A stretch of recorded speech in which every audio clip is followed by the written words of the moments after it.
I still remember the sound the pen made. It was a tiny scratch, small, quiet, but it was louder than Ethan's shouting. Rain hammered the windows. The wind pushed against the house like it wanted to come inside and watch what was happening. The dining room lights flickered once, then stayed steady. The table between us looked too big, like a courtroom table instead of the place we used to eat pancakes on Sunday mornings. Ethan slammed the papers down so hard my water glass jumped. "Sign or get out!" His voice was not angry anymore. That was the strange part. It was worse than angry. It was calm, the kind of calm someone has when they believe they already won. Behind him, his mother Diane leaned against the kitchen counter with her arms crossed. She wasn't even hiding her smile. "You've lived here long enough for free," she said. Time to stop pretending this is your house." I looked at the papers. There were many pages, too many for something simple. Ethan tapped them impatiently. "Don't bother reading everything. My lawyer already prepared it. It just makes things official. You sign, I keep the house, and we both move on." I picked up the first page. I did read it. Every word, every line. Ethan laughed softly. "You won't understand half of it anyway." I didn't answer him. The clock on the wall ticked. Tick, tick, tick. My hands were steady. That surprised him. He expected crying, begging, maybe yelling. Instead, I turned the page. Diane scoffed loudly. "Look at her pretending to be a lawyer now." Ethan pulled out a chair and sat across from me. He leaned back, relaxed, confident. "You know you have nowhere to go, right? Your little savings won't last a month. I was the one paying for everything." I kept reading. Outside, lightning flashed, filling the room with white light for half a second. For a moment, I could see his face clearly, the smirk, the certainty, the relief. He thought this was the end of his problem. "You should thank me," he continued. "I'm being generous. I'm not asking for money, just the house. Fair deal." Fair. I turned the last page. There it was. Exactly what I needed. My heart beat once, hard. I reached for the pen. Ethan leaned forward immediately. His eyes lit up. Diane straightened. "Good choice," he said. "See? That wasn't so hard." I signed. Clara Bennett. The ink soaked into the paper. I placed the pen neatly beside the document. For a moment, nobody moved. Then I slid my wedding ring off my finger. The skin beneath it looked pale. It's like it had been hiding from sunlight for years. I set the ring on top of the papers. Ethan frowned. "What are you doing?" I stood up. I walked to the small key hook near the door and took the house key off the ring.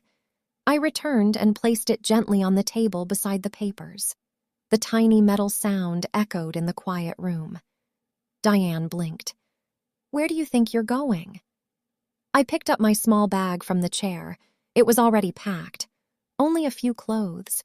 Ethan's smirk came back. "You're really leaving? Tonight, in this weather?" "Yes," I said. He chuckled. "You'll be back by morning." I looked at him. Really looked. For the first time in a long time, I felt calm. "No," I answered softly. "I won't." I walked to the front door. My hand paused on the handle for a second. I listened to the rain. Then I opened it. Cold air rushed in. Behind me, Ethan called out, "Once you step out, you don't come back." I didn't turn around. I stepped outside. The door slammed shut behind me. And then I heard the lock click. The next morning, Ethan wore his best suit. He was almost cheerful. He even whistled while pouring coffee. Diane sat proudly at the table.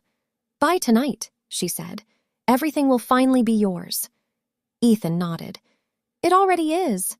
He picked up the signed documents and drove straight to the office of the most expensive lawyer in the city, Oliver Grant. The waiting room was silent and polished. Marble floors, tall windows. The receptionist greeted him immediately. "Mr. Grant will see you now." Ethan walked in confidently and handed over the papers. "My wife signed last night," he said. I just need everything finalized. Oliver Grant adjusted his glasses and began reading. At first, nothing changed. Then his eyebrows pulled together. He turned the page. His face went pale. He stood up so fast his chair rolled back and hit the wall. He stared at Ethan. For several seconds, he said nothing. Then he shouted, "Do you have any idea what you just let her do?" Oliver Grant's voice was still ringing in Ethan's ears. "Do you have any idea what you just let her do?" Ethan blinked. "What are you talking about? She signed. That's what matters." The lawyer pressed both hands on his desk. "Sit down." Ethan laughed nervously. "You're overreacting." "I am not," Oliver said sharply. "Sit down." Ethan slowly lowered himself into the chair. Oliver flipped the pages again, more carefully this time. "Before we go further, tell me something. Who originally owned that house?" Ethan rolled his eyes. "Her grandfather. He died years ago. She inherited it." Oliver closed his eyes briefly. "And did you ever review the full estate documents?" "No. Why would I? She said it was simple." Oliver looked at him like he had just admitted something terrible. "We're going to go back," the lawyer said slowly, "because you clearly don't understand the ground you were standing on. Years earlier, before the marriage, before the papers, before the storm. I grew up in that house. It was never just walls and windows to me. It smelled like old books and lemon polish. The wooden floors creaked in the same places every morning. The sun always touched the staircase at exactly 4 p.m. My grandfather built it. Not bought. Built. He used to stand in the yard with blueprints rolled under his arm, pointing at empty land and saying, 'One day, Clara, this will be something strong.' He believed in strong foundations, in buildings, in people. When my parents died, he became my whole world. He taught me how to read contracts before I was 15. He would sit me down at the dining table and spread papers out. 'Read slowly,' he would say. 'People lose everything because they rush.' I didn't understand then why he was so serious about it. Until I got older. He wasn't just any man. He owned properties across the city, apartment buildings, offices, land people didn't even know he had, but he lived simply. Drove the same car for 10 years, wore old sweaters with holes near the cuffs. 'Money is quiet,' he told me once. 'If it shouts, it disappears.' When he got sick, he called me into his study. The room smelled like dust and ink. 'I won't always be here,' he said gently, 'so you must learn to stand alone.' I didn't want to hear it. I was only 22. But he insisted. He introduced me to Mr. Howard Green, his lawyer for over 30 years. Mr. Green had silver hair and calm eyes. He rarely smiled, but when he did, it felt safe.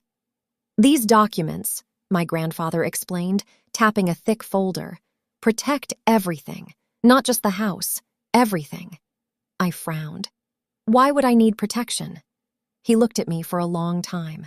Because one day someone might love what you have more than they love you. I thought that sounded dramatic. I was young.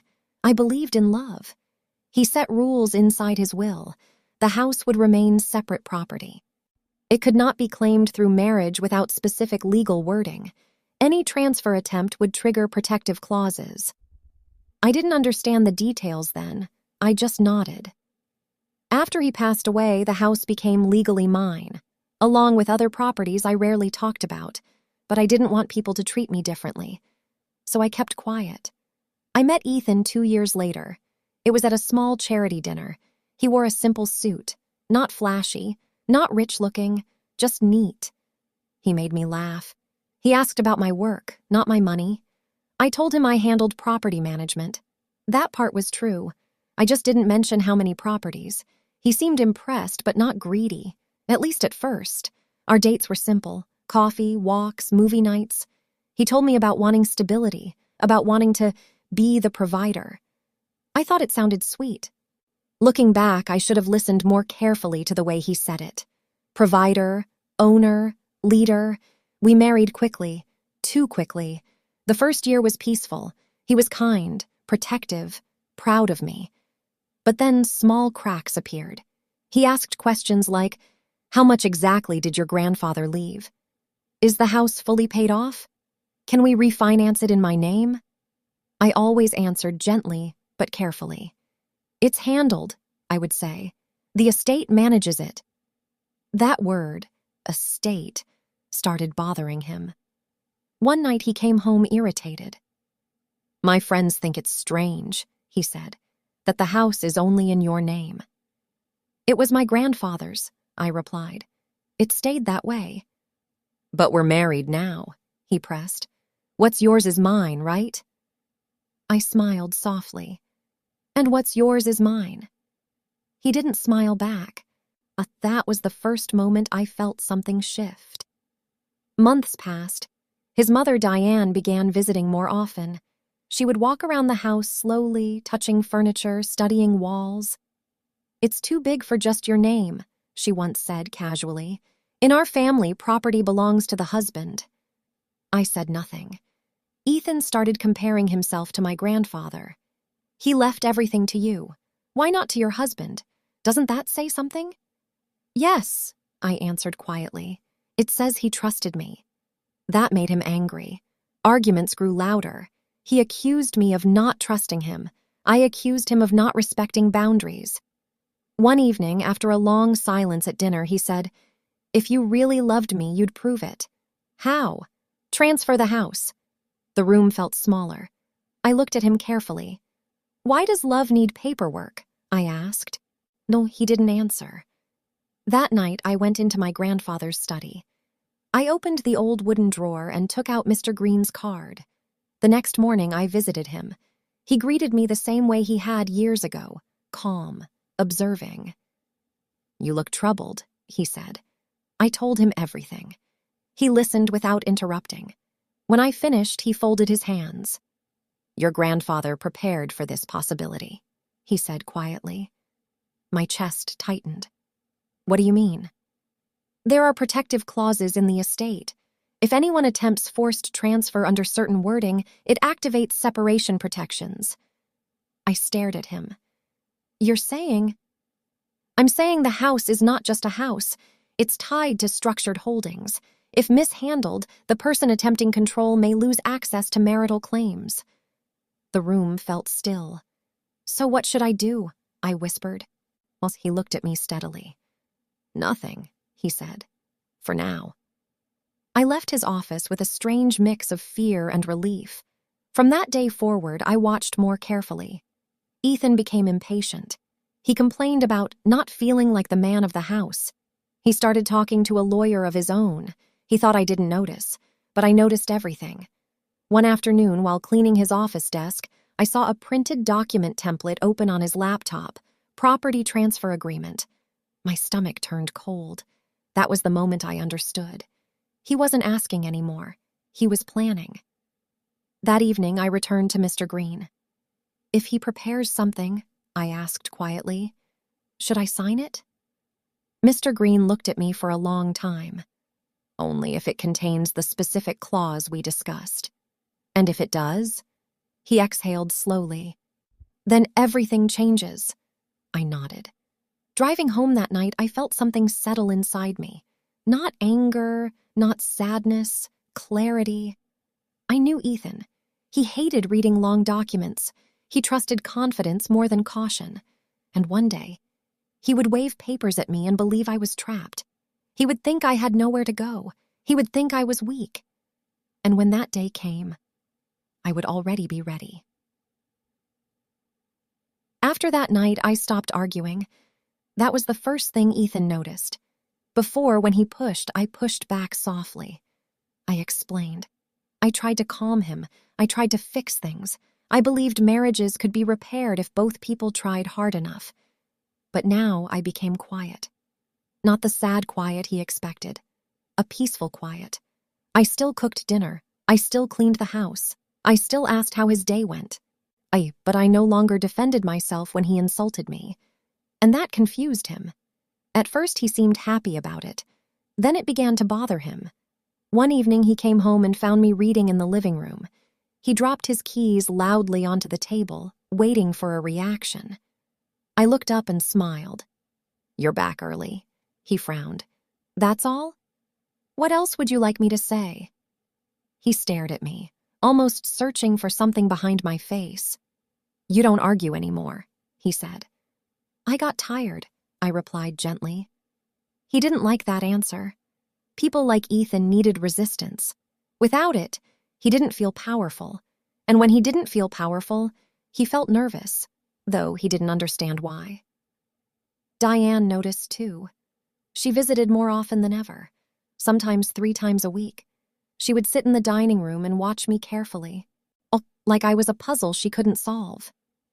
"You've changed," she told me one afternoon while I served tea. I set the cup in front of her. "People change." She leaned closer. "Are you hiding something?"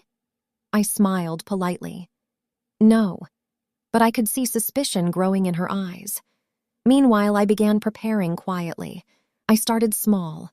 Each day, one item left the house: a photo album to a storage locker, important documents to a secure box, my grandfather's watch to Mr. Green's office. I didn't rush. I never carried anything obvious, just small movements, unnoticed. Ethan never paid attention to details. He only noticed grand gestures. He didn't notice my jewelry slowly disappearing from the dresser. He didn't notice the extra suitcase I placed in my car trunk. He didn't notice the copies I made of every financial paper in the house. He was busy planning. Late at night, I would hear him in his office speaking on the phone in a low voice. "I just need it signed." "Yes. Once she signs it, it's mine." "No, she won't understand the wording." He always closed the door, but he forgot the air vents carried sound. I never confronted him. I simply listened. The insults became sharper, not loud shouting anymore. Worse, small comments. While eating dinner, "You wouldn't survive a month without me." When bills arrived, "Good thing I handle real responsibilities." In front of guests, "Clara just stays home. Easy life." I answered calmly every time. "Okay, I understand. You may be right." And each calm answer made him more irritated. One night he snapped. We were in the kitchen. He slammed a cabinet door. "Why are you acting like this?" he demanded. "Like what?" "Like you don't care." I wiped the counter slowly. "I care about peace. I'm your husband." "Yes, then fight for this marriage." I looked at him quietly. I did. For a long time. That was the moment something hardened in his expression. I saw it clearly. He no longer wanted cooperation. He wanted control. A week later, he came home unusually cheerful. Too cheerful. He brought flowers. He hadn't done that in months. "For you," he said, smiling. I accepted them. "Thank you."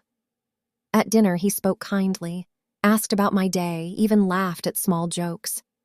Diane didn't come that evening. That alone felt strange.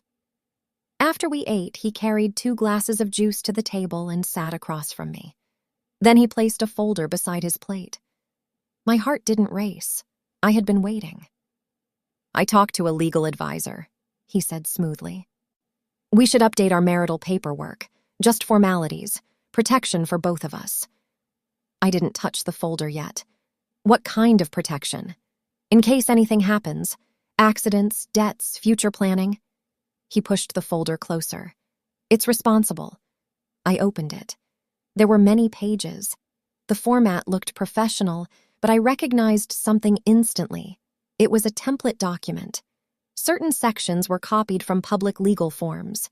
He thought it was sophisticated, but he had changed key wording himself. And there it was. The clause, small, hidden inside long paragraphs, exactly the wording Mr. Green told me about. I lowered my eyes so he wouldn't see recognition. "I don't understand these," I said softly. "You don't have to," he replied quickly. "I already checked it. Just sign and I'll handle the rest." I turned the pages slowly. Diane entered halfway through and pretended surprise. "Oh, paperwork?" she asked, already knowing. "Just formalities," Ethan said proudly. She looked at me. If you love your husband, you won't hesitate. I closed the folder gently. I need time, I said. Ethan's smile faded slightly. Time for what? It's simple. I want to read carefully. His jaw tightened. You don't trust me? I just want to understand. He stood abruptly. The chair scraped loudly. You always do this, he said. You stall. You avoid commitment. I'm still here, I answered calmly. For now, Diane muttered. Ethan picked up the folder and tapped it against his palm. You know what? Fine, I'll give you 1 day. He leaned closer. But you're signing. I nodded softly. Okay. That surprised him again. He expected resistance. Instead, I agreed. The next morning, I drove straight to Mr. Green's office. I handed him the folder. He read silently for several minutes. Then he looked up. Well, he said carefully, he wrote it himself. Is it valid? I asked. Yes. My chest tightened. And the clause? He turned the page and tapped a paragraph. It's here. Exactly the structure needed to activate the estate separation protection. I sat very still. If I sign? He spoke slowly. He believes you are giving him ownership. And instead, you legally acknowledge the property as separate protected estate. More importantly, he acknowledges it too by presenting and enforcing the document. I whispered. After that, Mr. Green folded his hands. The marriage's financial ties end immediately under estate law. I looked at the paper again. So the moment I sign, he nodded once. You are free. I breathed in deeply. No anger came, no fear either, just certainty. I closed the folder. I'll sign, I said. He studied me carefully. Clara, once this begins, you cannot undo it. He will not forgive you. I stood up. He already stopped loving me a long time ago. That evening, storm clouds gathered over the sky as I drove home. I saw lights on inside the house. I saw Ethan's car in the driveway, and I knew. Tonight, he would not wait for my answer. Tonight, he would force it. And I was finally ready. The storm started before sunset. Dark clouds covered the sky so early that the streetlights turned on while people were still driving home from work. The air felt heavy, like the whole world was holding its breath.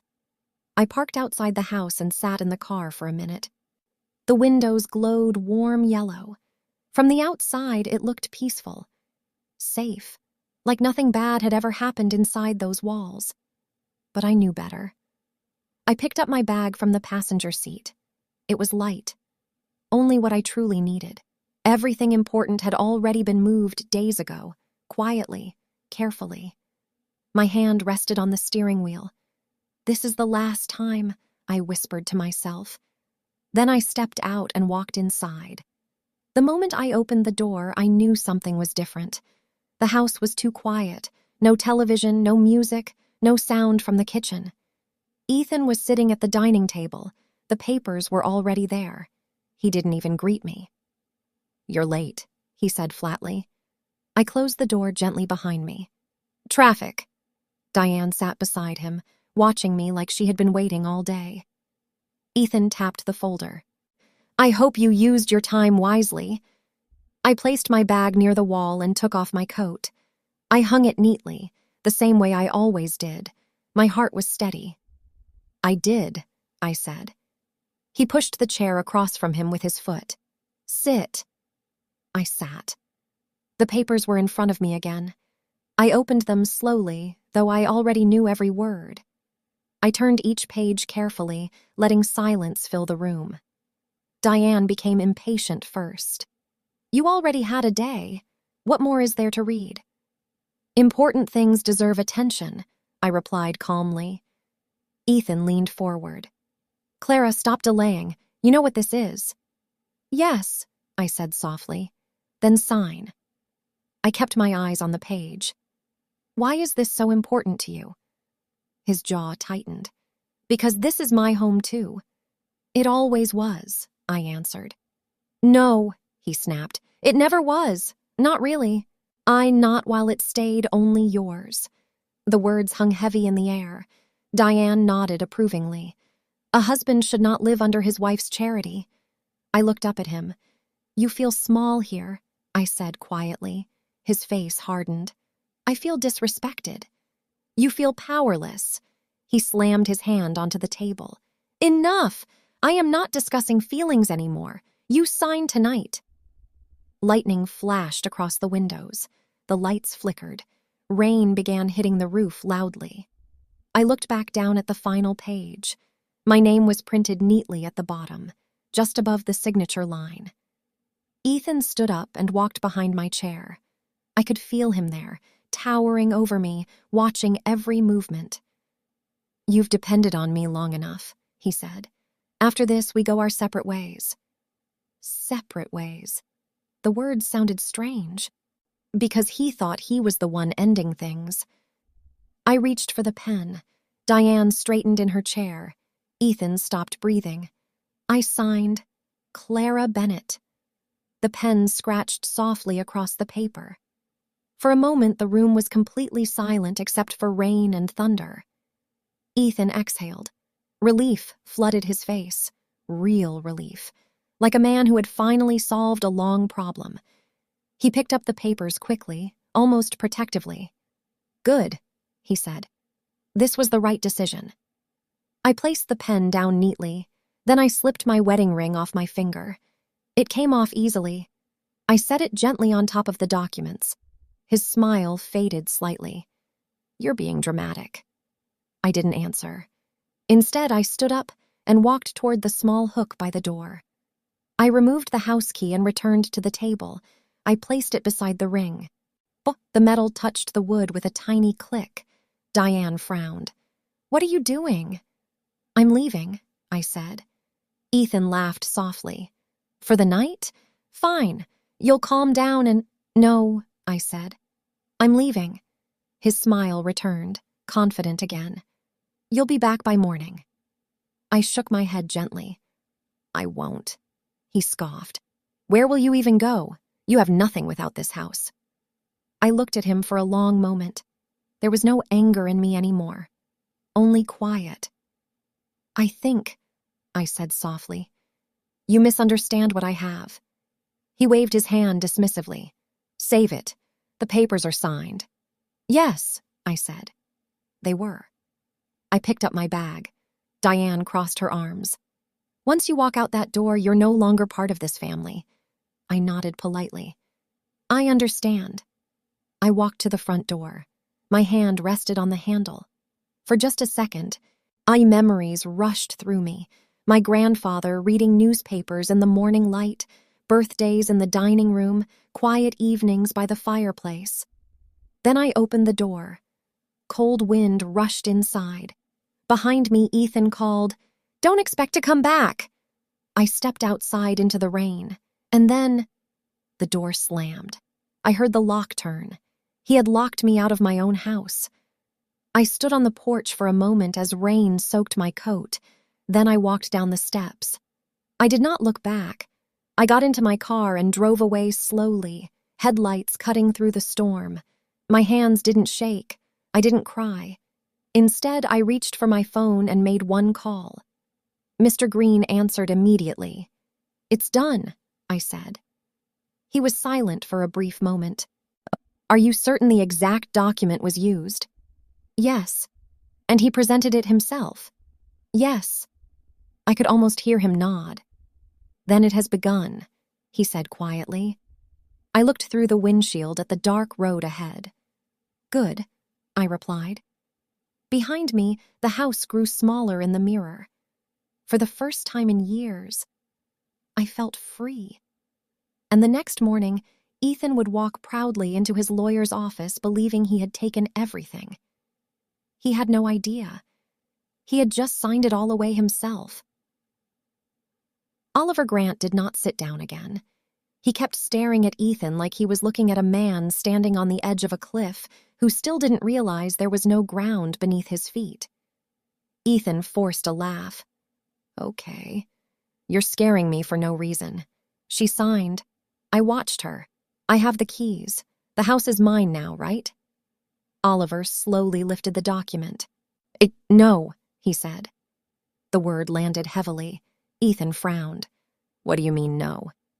I mean, Oliver replied carefully, you did not take the house. He placed the papers flat on the desk and pointed to a paragraph buried in the middle. You activated a legal separation clause. Ethan stared at him. That's impossible. I downloaded the form myself. I changed the wording so ownership transfers to me. Yes, Oliver said. You changed the wording, and that is exactly the problem. Ethan's confidence began slipping. Explain it properly. Oliver took a deep breath. This document does not transfer the property to you. Instead, it formally acknowledges the property as a protected inherited estate, and more importantly, he tapped the page, it states you knowingly presented and enforced the agreement. I don't care about wording, Ethan snapped. She signed it. And by signing, Oliver said, his voice sharper now, she confirmed the estate protections tied to her grandfather's holdings. You effectively removed yourself from any marital claim over her assets. Ethan blinked. Assets? Yes. The house, Ethan said slowly. You're talking about the house. Oliver looked at him for a long moment. Then he said quietly, I am not talking about the house. Silence filled the office. Ethan's stomach tightened. What are you talking about? Oliver opened a drawer and pulled out a printed record sheet he had just requested while Ethan was sitting there. He slid it across the desk. Your wife, or I should say former spouse, is listed as the primary beneficiary of the Bennett estate. Ethan barely glanced at the paper. Okay, that's just the house. Oliver shook his head. The Bennett estate owns 12 residential properties, 3 commercial buildings, and long-term land leases. Ethan stared at him. The words did not make sense at first. 12? What? She is not simply a homeowner, Oliver said. She is a property holder. Ethan leaned back in his chair slowly. No, he said. No, she told me she only had that house. Oliver folded his hands. And you never verified. Ethan's breathing grew uneven. Then, the papers you forced her to sign, Oliver interrupted, did the opposite of what you wanted. They legally confirmed her separate ownership and removed you as a spouse with claim rights. Ethan's voice dropped to a whisper. Claim rights? Yes. Oliver's tone hardened. You have been living under the assumption that as her husband you were entitled to part of her estate. If divorce ever occurred, you could argue marital interest, but this document removed that possibility completely. Ethan's hands slowly slid off the armrests. You mean, I get nothing? Oliver didn't answer immediately. Then he said, You get exactly what you agreed to in the document. Ethan swallowed. Which is? Nothing. Ethan stood up so fast the chair fell behind him. That's ridiculous, he shouted. We were married. Yes. I lived in that house for years. Yes. I paid bills. Oliver nodded. Utility bills, not ownership. The property was never legally shared. Ethan grabbed his hair. No, she wouldn't. She didn't even fight me. That, Oliver said quietly, is what should have worried you. Ethan froze. For the first time, he wasn't angry. He was afraid. When she signed, Oliver continued, she didn't surrender. She accepted your terms because your terms protected her. Ethan's voice shook. You're saying she knew? Oliver looked directly at him. I am saying she understood this document better than you did. Ethan felt his chest tighten. He remembered the calm look on my face, the steady hand holding the pen, the way I placed the keys down without hesitation. Not fear, not sadness, peace. Oh, God, he whispered. At that exact moment, my phone vibrated. I was sitting in a small office across town. Mr. Green sat across from me with a folder open on the desk. Well, he asked gently. I looked at the screen.